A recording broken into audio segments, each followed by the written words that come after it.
Halo sahabatku yang dikasihi dalam Tuhan Yesus Kristus. Jumpa lagi bersama saya John Sung, Jesus my Savior.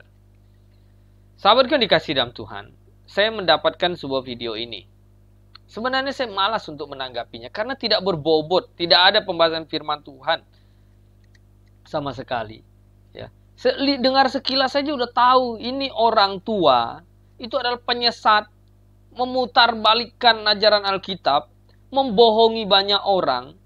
Ya, ibarat Pak Tua yang menuntun orang buta. Orang buta itu adalah orang Kristen bodoh yang menutup mata, yang hati dan pikirannya hanya mengejar tentang ya, mujizat-mujizat, tapi tanpa baca Alkitab, tanpa menelitinya. Nah, oleh sebab itu saya pikir ini harus ya, dikasih tahu oleh semua yang mendengar channel YouTube saya supaya bertobat mereka dan ikut Alkitab. Masa dibilang minyak urapan ini bisa untuk menangkal virus corona? Ya.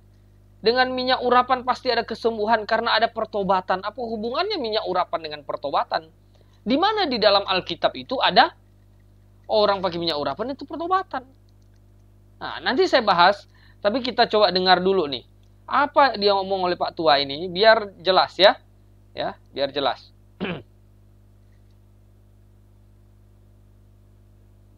Anda perhatikan minyak urapan itu punya unsur apa? Pengampunan. Maka itulah kalau ada minyak, orang disembuhkan karena orang itu pasti bertobat. Nah, di mana coba di dalam ayat Alkitab itu minyak urapan itu ada unsur pengampunan dan ini. Aduh, bener-bener. Di dalam Alkitab itu, kalau minyak urapan itu ya dipakai untuk mengurapi ya, imam, nabi, atau raja. Kemudian ada minyak untuk wangi-wangian, ya, pengharum. Nah, kemudian ada minyak untuk menerangi, pelita. Minyak yang masukkan kan pelita itu untuk menerangi. Nah, ini di mana minyak urapan itu pengampunan? Di mana di Alkitab coba? Konyol sekali. Coba dengar lagi. Ya diampuni loh. Jadi betapa indahnya. Kalau Anda ada minyak satria, nggak ada kena virus corona. Anda bebas. Kenapa? Tuhan sangat menghargai. Nah, coba lagi. Kalau Anda ada minyak satria, nggak ada kena virus corona. Anda bebas. Kenapa? Nah, Anda percaya nggak juga sekarang? Kalau pakai minyak urapannya dia, kata dia, letaknya nanti bebas dari corona. Nah, dengar lagi, benar-benar bodoh. Tuhan sangat menghargai minyak urapan. Jangan bergai. Seperti digambarkan apa? 10 darah. Yang 5 bijaksana. 10 gadis, udah 10 gadis bijaksana, 10 gadis yang bodoh. Nanti saya jelaskan ini. Coba apa maksud dia yang jelaskan? Yang 5 bodoh. Yang bijaksana masih ada minyak. Masuk sebagai mulai. Pesta di surga. Yang nggak ada minyak, Tuhan katakan apa? Hanya ada hadapanku. Aku tidak kenal kamu. Jadi apa? Minyak itu. Anda bisa bayangkan dia menafsirkan betapa konyol, ya? Yang ada minyak masuk surga, tidak ada minyak masuk neraka. Lalu apakah dia masuk dengan minyak urapan?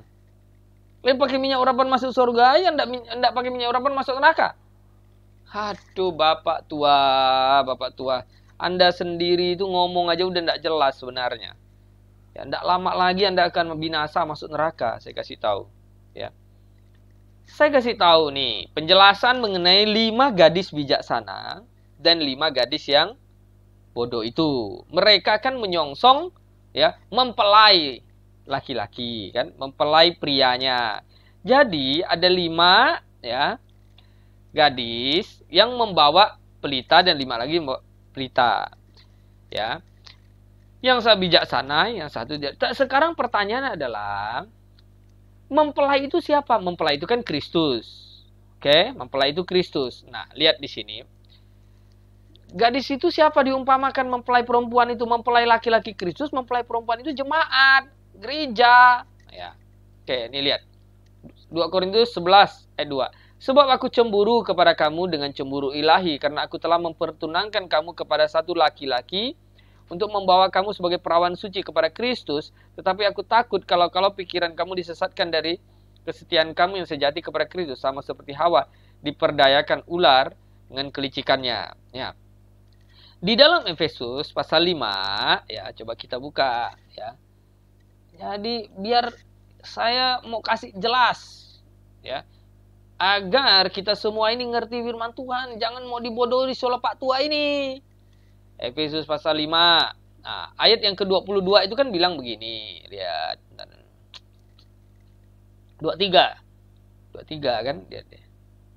Karena suami ada kepala istri sama Kristus adalah kepala jemaat, dialah yang menyelamatkan tubuh. Nah, karena itu sebagaimana jemaat tunduk kepada Kristus, demikian juga istri kepada suami dalam segala sesuatu. Maksudnya adalah ya, jemaat itu adalah mempelai perempuan, ya. Jadi, ya, mempelai perempuan, gadis yang bijaksana 5, gadis yang bodoh 5, itu siapa? Maksudnya kan? Pertanyaannya itu begini. Jawabannya itu begini. Jadi, pertama, pelita atau penerang. Yang membawa pelita atau penerang itu sekarang, ya, semua orang bisa bawa pelita atau penerang. Karena itu adalah simbol dari jati diri, tata ibadah, ya, pengajaran yang mereka bawa, yang mereka agung-agungkan. Agama manapun, gereja manapun membawa pelita untuk menunjukkan bahwa mereka itu ya bisa menerangi dunia, mempengaruhi kegelapan dunia ini. Masing-masing semua membawa pelita. Ya, jati diri, tata ibadah seperti apa. Oke? Nah. Tapi, oke. Pada saatnya nanti Tuhan Yesus datang, banyak yang akhirnya pelitanya itu padam. Ya. Mengapa padam? Karena tidak ada minyak. Lalu minyak ini apa? Ya, nah sekali lagi saya bilang tadi kan, minyak yang dibawa ke gadis ini bukan minyak urapan, tapi minyak untuk menerangi pelita itu. Jadi ini juga bukan minyak wangi-wangian, minyak untuk menerangi. Ada yang menafsirkan minyak itu Roh Kudus. Salah, Roh Kudus tidak bisa diperjualbelikan. Masa 5 gadis yang bodoh bilang, oh dari sinilah ini beli minyak itu, tidak bisa diperjualbelikan. Minyak itu milik dari masing-masing gadis itu yang tidak bisa diperjualbelikan. Roh Kudus tidak bisa diperjualbelikan. Nah, ya. Roh Kudus tidak bisa diperjualbelikan. Lalu apa minyak ini? Minyak ini, ya, pelita itu kan untuk bersinar. Minyak ini adalah untuk ya mempertahankan dia supaya tetap bersinar. Minyak ini adalah kebenaran. Apa yang disinarkan, yang dipancarkan itu? Kebenaran. Kebenaran itu butuh harga yang harus dibayar untuk mendapatkan kebenaran. Kebenaran apa perlu dibeli? Kebenaran itu di dalam Alkitab bilang begini. Coba kalau kita lihat Amsal ya. Nah. Amsal sebentar. Amsal 23. Amsal 23. Amsal 23 nih, lihat.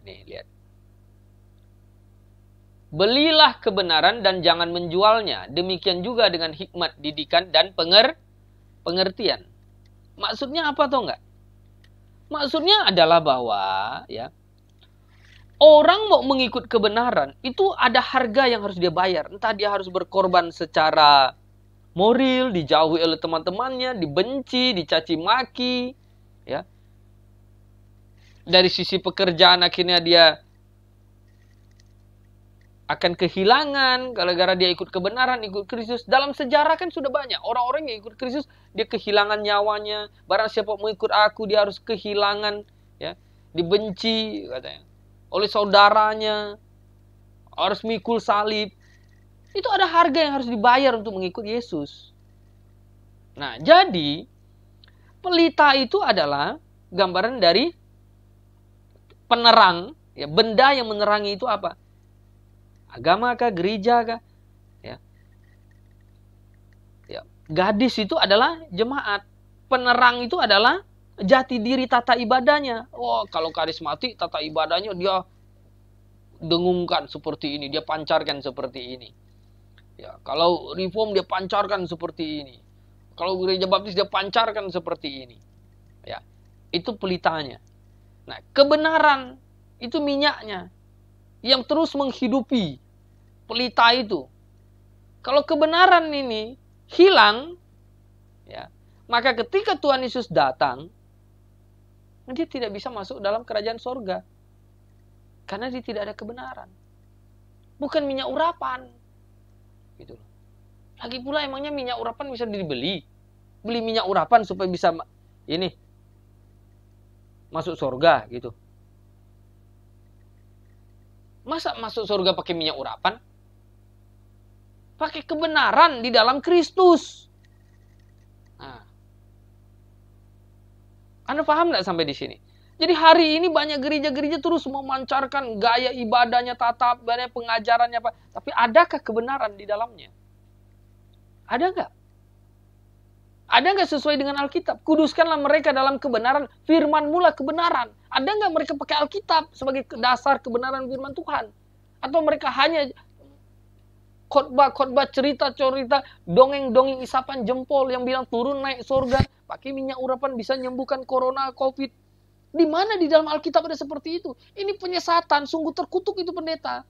Menyesatkan banyak orang. Dan mungkin banyak jemaatnya percaya kepadanya, sehingga ketika dia kena covid atau apa segala macam, ya, dia pakai oles aja minyak urapan terus. Dia tidak pakai minum obat, dia tidak pakai mau ke dokter segala macam.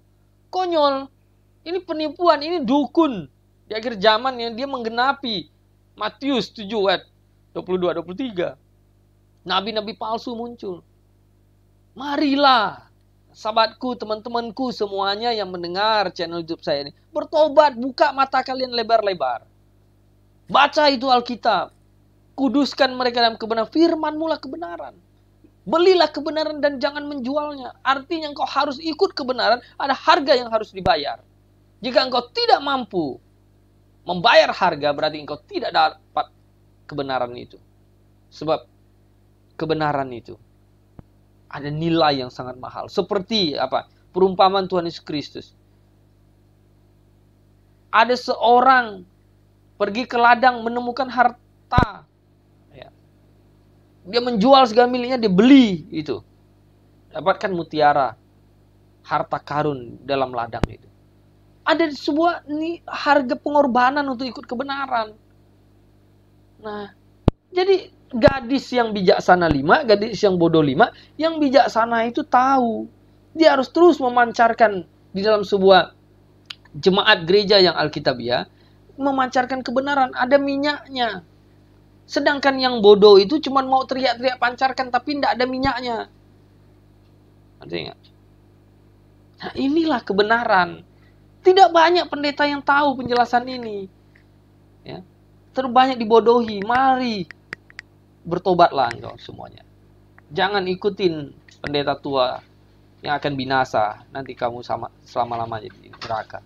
Apa artinya kalau seandainya pun iblis memberimu kesembuhan dari COVID, tapi engkau mati masuk neraka? Apa artinya hidup ini? Bertobatlah. Bersama saya John Sung, Jesus my Savior.